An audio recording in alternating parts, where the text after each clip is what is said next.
Well, to justify Russia's war on Ukraine, Vladimir Putin accused the current Ukrainian government of being Nazis and committing genocide against Russians. Not only, of course, are the claims totally unfounded, but Ukrainian President Volodymyr Zelensky is himself Jewish and has relatives who were executed by the Nazis during the Second World War. Though experts have almost unanimously dismissed the Kremlin's claims, there are real concerns that the war could strengthen neo-Nazi groups both in Russia and in Ukraine. For more, Adrien Nonjon joins me for Perspective. He's a PhD candidate at the National Institute for Oriental Languages and Civilization here in Paris. He's also specialized in Ukraine and the far right. Thank you so much for joining us, Adrien. Thank you very much. So can you give us perhaps some context behind the claims about Nazis and in Ukraine? Where does this come from? Well, first of all, it comes from the mythology implemented by Vladimir Putin himself since he arrived at presidency in 2000. Vladimir Putin is constructing a narrative based on mostly the Second World War, which is also called in Russia Great Patriotic War, which says that all the invasions from the West are so-called fascists. So he's using this narrative, and also the difficulties, the problem with the Ukrainian collaboration, the nationalist movement during the Second World War, to justify that nowadays Nazis are in power. Also, he's using the episode of the Orange Revolution in 2004, that when, of course, the far right played a role among all the other political tendencies, and for that he says that actually it helped Viktor Yushchenko to take power. Also, he's using the fact that during his presidency, Viktor Yushchenko implemented some new political and memorial policies that will be used to help the Ukrainian nation to improve. So that's why Vladimir Putin is using this so-called narrative about denazification. And Adrien, since Russia's invasion of Crimea in 2014, there has been some attention paid to the far-right Azov Battalion. Can you tell us more about the background of that battalion? Yeah, for sure. The Azov Battalion actually was created just after the Maidan Revolution, when the Ukrainian army had some problems regarding the war against the separatists from Donbass, which were pushing back them. So the Azov Battalion is a voluntary battalion formed by former hooligans. Some of them were, of course, involved in neo-Nazi groups. And after, during this battalion had some victories, very crucial victories, like the liberation of Mariupol or the Battle of Cherokee. After this moment, this battalion decided to join the Ukrainian National Guard in November 2014. And since this moment, this movement started to grow, and actually most of the people who joined this regiment now are not affiliated to far-right and ultra-nationalist ideology. That's why after some members of this regiment decided to capitalize on their victory and prestige and the legitimacy of the Azov regiment itself, to start a political career by founding on the 14th of October 2016 their own party, National Corps. But actually this party is very marginal, because despite the fact that there was this capitalization on the Azov image, they didn't have any opportunity to win any election in 2014 and 2019.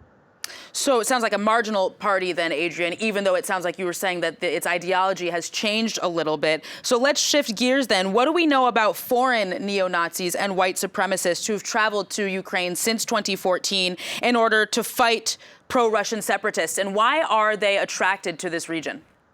Well, at the beginning, I mean, they were attracted by the war itself, joining both sides of the front line, because for them, the Maidan Revolution and the war itself was a kind of a momentum for them.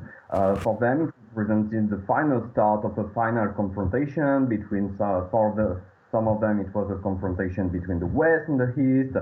Some of them thought that it was the racial war. So that's why they decided to join. But after this integration of the Azov Battalion into the Ukrainian National Guard, the Azov regiment stopped to include such radical elements. But still, you had them some people who were actually very fascinated by national corps, because actually they are coming from countries where authorities are repressing them. There is a huge anti-fascist milieu, and seeing far-right parties in Ukraine involving freely, making some meetings, events, it was very fascinating for them. So that's why they tried to get in touch with the far right, but it was more like a political tourism, because they just wanted to go in Ukraine to have some selfies, buy some goodies, make some photos, and to do some promises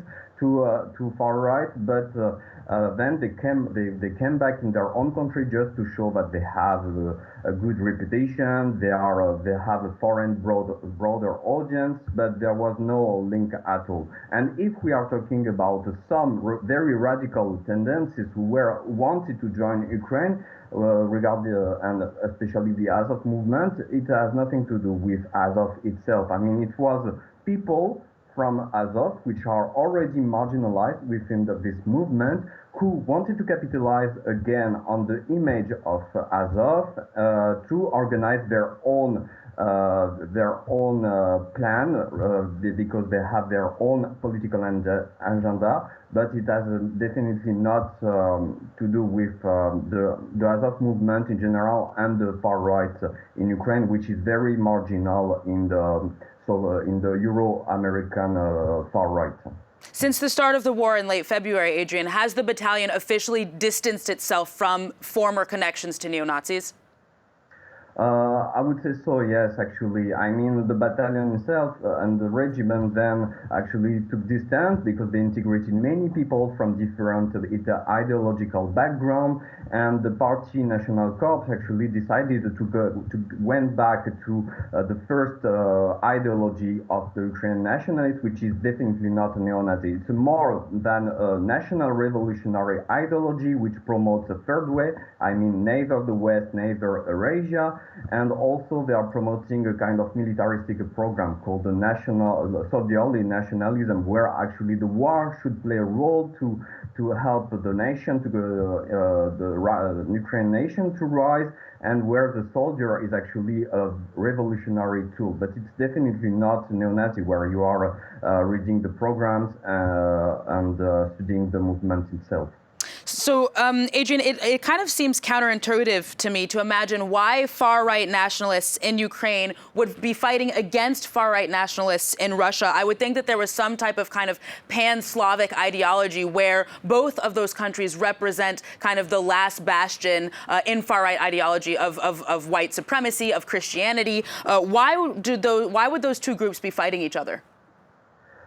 Because actually they don't have the same purpose. For the Ukrainian far right, Russia doesn't belong at all to Europe, and it's based on several authors like Dmitry Dontsov, the father of Ukrainian integral nationalism, who interpreted that Russia, because of the influence of the Mongol Empire and the Golden Horde, was more Asiatic than European. So in Ukraine you have such a discourse, and for sure on the other side, the far right people, like the imperial resistance movement, which was banned by and catalogued by US as an international terrorist organization, he's fighting under the umbrella of pan-Slavic ideology and Eurasianism. For them, it's like freeing Ukraine and the whole Europe from doom, which are represented by so-called LGBT rights, Greek replacement with migration. So they are fighting for that, and these are actually two representation and two ideologies, of course, which belong to the same roots, but which are absolutely antagonists. Okay, Adrien Nonjon, thank you so much for coming on the show today. Unfortunately, we have to stop there.